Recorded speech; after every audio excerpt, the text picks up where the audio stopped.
está baseada no Evangelho que nós estamos lendo essa semana, registrado pelo evangelista Mateus, capítulo 10, para mim pessoalmente, um dos capítulos mais profundos, mais realistas de toda a Escritura. Um servo de Deus, uma serva de Deus, que aprender Mateus capítulo 10, que receber essa palavra, que guardar dentro da sua alma, do seu coração, e colocar em prática os 42 versículos de Mateus capítulo 10, a sua vida nunca mais será a mesma. Foi um divisor de águas para a minha vida, para a minha fé, continua sendo e sempre será. E todas as pessoas que eu conheço, que estudam Mateus 10, recebem os ensinamentos do nosso Salvador aqui, as suas vidas mudam de uma maneira notável. E eu quero fazer menção do versículo 22, que nós estamos lendo durante essa semana em família. O versículo 22 do capítulo 10, escrito pelo evangelista Mateus, o nosso Salvador traz uma palavra bem objetiva, clara, e tira as máscaras, tira o engano, a fantasia, e já vai derrubando toda a enganação do sistema religioso, e vai deixando claro a missão de cada um de nós, depois que nós conhecemos a palavra, recebemos a palavra, se cumpre em nós o que está em Mateus 11, 28, a gente vem cansado, oprimido, em várias áreas, cada um de uma maneira mais profunda em cada área, e após a libertação, nós então temos a missão de obedecer o ID. E em Mateus capítulo 10, o nosso Salvador ensina como é que será a vida de um homem, de uma mulher, de um moço, de uma moça, quem vai servi-lo, como está proposto no Evangelho. Então ele diz o seguinte, o nosso Salvador falando em Mateus 10, 22. E odiados de todos sereis por causa do meu nome, mas aquele que perseverar até o fim será salvo. Eu vou repetir a parte B, que é fundamental que todos nós gravemos na nossa mente, no nosso coração, e que nós tenhamos essa palavra afirmativa do nosso Salvador, assim, pronto para falar, para meditar e para vivê-la. Mas aquele que perseverar até o fim, esse será salvo. Os irmãos, pode sentar, esteja à vontade na presença de Deus. Essa palavra é uma palavra muito clara e que não faz rodeios. O nosso Salvador, em alguma circunstância, ele usava meio que um rodeio de uma maneira que nós possamos compreender. Nos nossos dias, às vezes a gente usa a expressão, está fazendo rodeio e tal. Ele usava as parábolas quando tinha pessoas perto que ele entendia que não era o momento de falar com tanta clareza. Por quê? Porque ali tinha lideranças religiosas que no momento que ele abrisse o jogo claramente, além de pregar a verdade, também desmentisse a mentira, como ele fez no momento certo do seu ministério aqui, terreno, quando caminhou aqui pessoalmente, fisicamente, ele então usava as parábolas. Mas quando chegava o momento, ele percebia que era o momento de falar então sem rodeios, sem parábola e de maneira clara, chega então um ponto alto entre os 4 evangelhos escritos por 4 evangelistas, contando o ministério e mostrando o que realizou o nosso Salvador e ensinou, praticou. No capítulo 10 ele vem falando claramente então o versículo que lemos. E é fundamental todos nós que estamos nessa caminhada, que aceitamos esse desafio, que viemos para uma obra missionária. Nós não estamos aqui para brincar. Nós não estamos aqui para fazer de conta e brincar de igrejinha, brincar de congregação, brincar de oba-oba. A nossa missão é clara, é uma obra missionária. E nessa obra missionária, em Mateus 10, nos ensina nos 42 versículos. Porque no início ele chama os discípulos, vai falando o nome deles, quer dizer, identificando, é cada um. Como nós estamos aqui. E lembre-se, todos nós devemos lembrar que não foi um grupo grande. Ele chamou um grupo pequeno para fazer uma grande obra. E ele nunca precisou de grande grupo, e nunca precisou de maioria. Todas as grandes obras incomparáveis, obras que o nosso Salvador realizou aqui, foi usando um grupo pequeno para realizar grandes obras. Um grupo que faça a diferença. Um grupo que esteja disposto a viver e dedicar sua vida em restauração. É o tempo que nós estamos vivendo. É o tempo que é necessário restauração. O que significa restauração na prática? É algo que estava arrumado, foi bem, estava bem, e foi quebrado, destruído, torcido, mudado, enganado, vendido, trocado, aliançado. Então é preciso haver uma restauração. E nessa restauração entra a nossa missão. Então cada um de nós que estamos aqui temos que ter isso claro na nossa mente. Que nós devemos fazer a diferença. E ele está afirmando que os que vão vencer não é quem começa bem. Começar bem, nós conhecemos N pessoas que começaram bem. Não é aí 2, 3, 10 anos bem, não é isso. Ele está dizendo e afirmando claramente que os que serão vitoriosos são os que perseverarem até o fim. E perseverar até o fim não depende dos outros. Nós não podemos depender dos outros para estar motivados. Nós não podemos depender dos outros para estar animados. Nós não podemos depender de ninguém, de terceiro, aqui nesse plano secular, para a gente fazer a nossa parte, a nossa missão, cumpri-la. Porque se depender, nós vamos cair como eles caíram durante a caminhada. Quantos já passaram por aqui? Vem, dá para contar comigo, maravilha, estou firme. Está firme nada. É só oba-oba. Na hora do vamos ver que eles ouvem a palavra verdadeira do Evangelho e vê que nós temos uma missão, que nós temos algo a fazer pela causa, eles entristecem, baixam a cabeça e pegam o caminho da fuga e fogem. Não conversam, não dão satisfação. Tchau.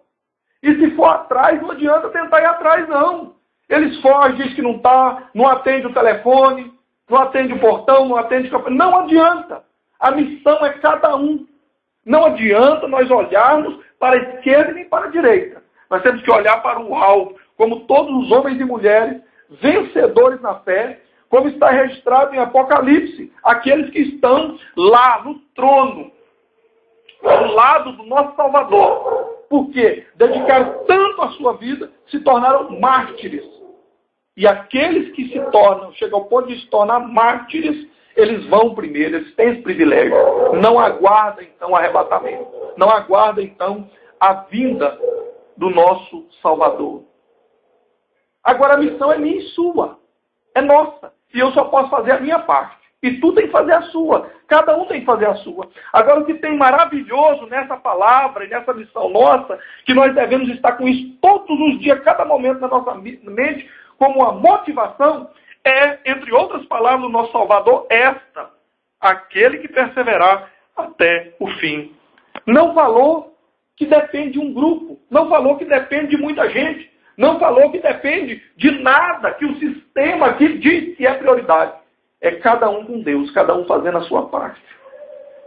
Aconteça o que acontecer, faça a tua parte. Eu estou fazendo a minha parte.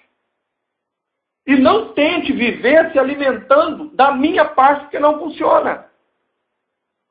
Tem a palavra, tem o ensino, é o meu dever como pastor. Vou continuar fazendo, pregando, ensinando, segundo o Evangelho do nosso Salvador, mas cada um tem a sua parte. E deve fazer e deve executar. Com alegria, com disposição, com motivação. Aconteça o que acontecer. Porque o nosso projeto, de quem acredita de verdade, é olhar além, é olhar à frente, adiante. Não é só aqui. O projeto é muito além. O projeto é depois das fronteiras. Não é só nessa vida. O projeto vai além, vai à frente. Se nós enxergarmos só aqui hoje, só nesse momento aqui que nós estamos vendo a olho nu, nós seremos mais um grupo derrotado, igual está aí o sistema religioso. Que aí, para aparecer, vai ter que fazer aliança com político, vai ter que se vender, vai ter que pegar o evangelho de Mamon. Mas para sermos vitoriosos em Cristo e até o fim, nós temos que perseverar na palavra, com motivação. Vamos em frente, vamos. Cada um ajudando o outro, um apoiando o outro. Não é só num momento, num pequeno passo, igual a gente às vezes percebe, a pessoa até começa bem. Mas depois, nada de perseverar. E a palavra é perseverar. Perseverar. E para isso, nós precisamos alimentar da palavra. Do que nós estamos alimentando? O que é que nós estamos fazendo? Porque aí, quando nós chegamos num momento como esse, que é um momento da gente rever, num momento de oração, como dois irmãos nossos, missionária Márcia Meire, servo de Deus Bruno Monteiro, que também está aí no Bom Combate conosco, na causa do Evangelho, sentiram sensibilidade e atentaram para uma orientação do Espírito Santo para criar esse trabalho, que é um trabalho de oração, que hoje, falar em oração para a maioria de nós, no sentido de povo, entre aspas, de Deus, povo evangélico, nesse sentido geral, que aí para a sociedade eles nos engloba nesse povo evangélico e tal, eles não sabem a diferença da causa, da missão, eles põem tudo num grupo só. Então, nós temos que ter esse diferencial, porque esse grupo que está aí de maioria, não tem mais esse diferencial, não faz diferença, é só mais um, mais nada. A diferença não está mais acontecendo na prática. Como é que nós vamos fazer?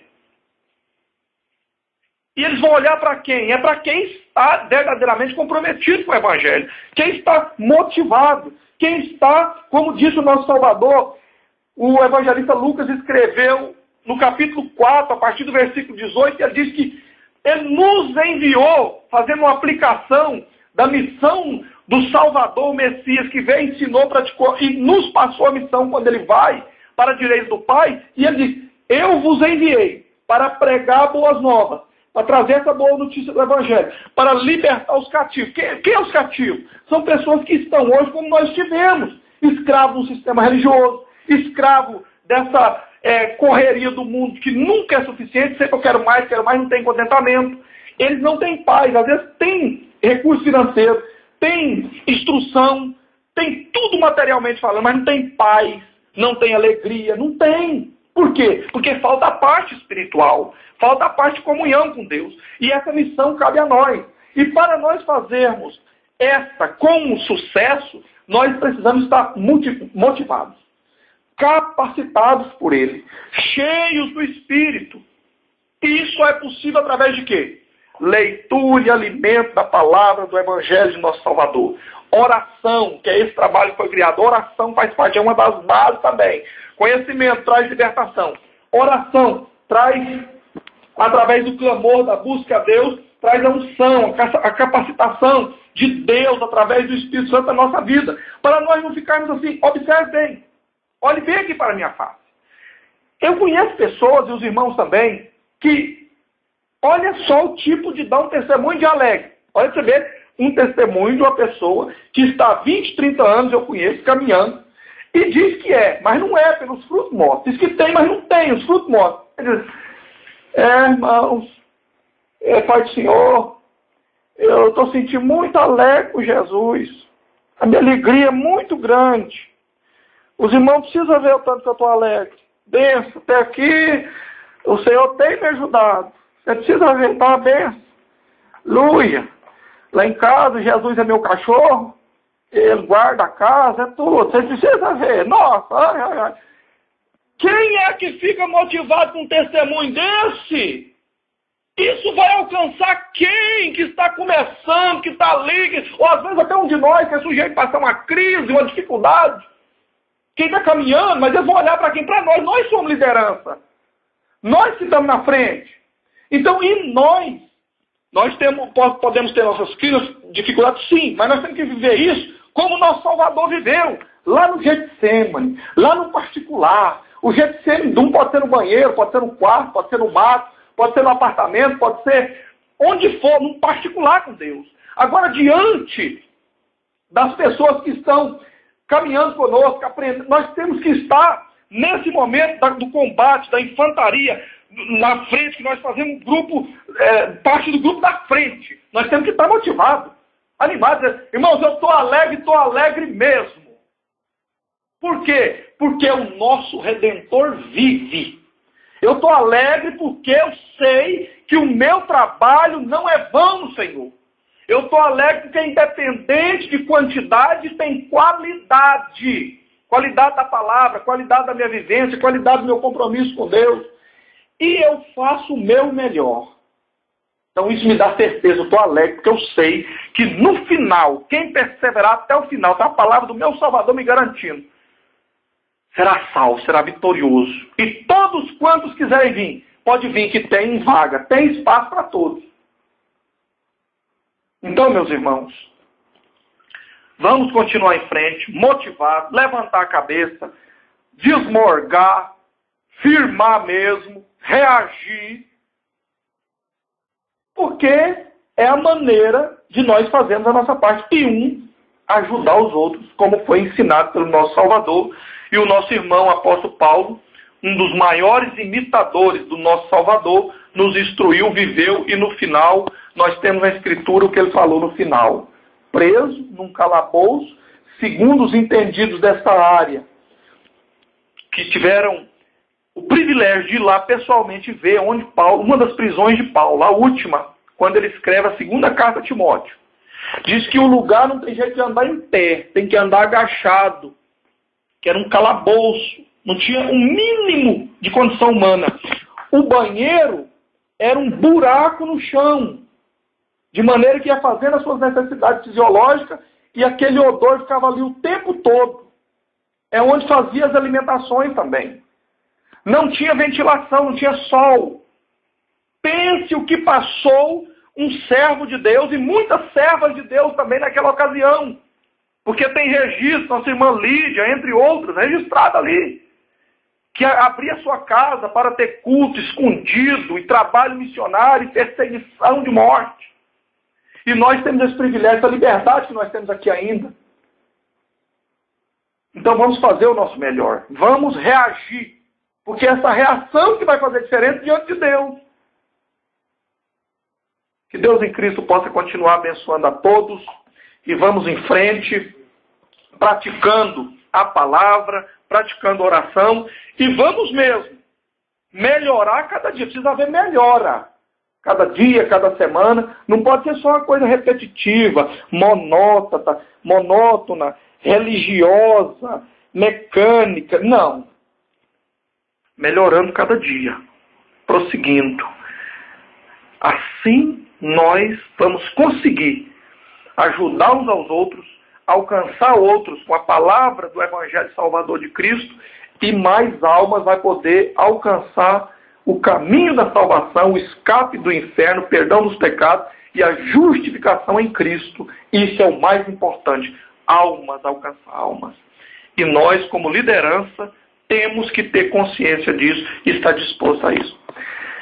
Muito obrigado, a minha participação eu termino. Que o nosso Salvador continue falando melhor em cada coração. E eu devolvo a oportunidade ao irmão Bruno Monteiro. Amém.